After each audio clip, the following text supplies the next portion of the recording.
किसी भी नाखुशगवार वाक़े की सूरत में सिविल डिफेंस तैयार रहे। मोहसिन नकवी। वफाकी वज़ीर दाखिला मोहसिन नकवी की Islamabad directorate general of civil defence आमद।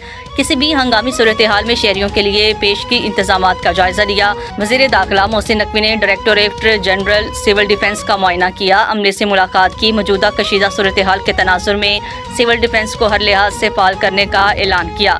वज़ीर दाखिला का कहना था कि सिविल डिफेंस इदारे की इस्तेदाद कार बढ़ाई जाएगी। किसी भी नागहानी सूरत हाल से निमटने के लिए तमाम तर तैयारियां मुकम्मल रखी जाएं।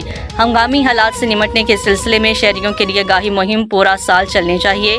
इंटेलिजेंस नाकामी को छुपाने के लिए महकार दुश्मन से कोई भी हरकत बैद नहीं है। किसी भी नाखुशगवार वाक़े की सूरत में सिविल डिफेंस तैयार रहे। मोहसिन नकवी ने सेंट्रल डेस्क के जरिए सूबाई सिविल डिफेंस महकमों से राब्ते और ताउन को यकीनी बनाने की हिदायत की।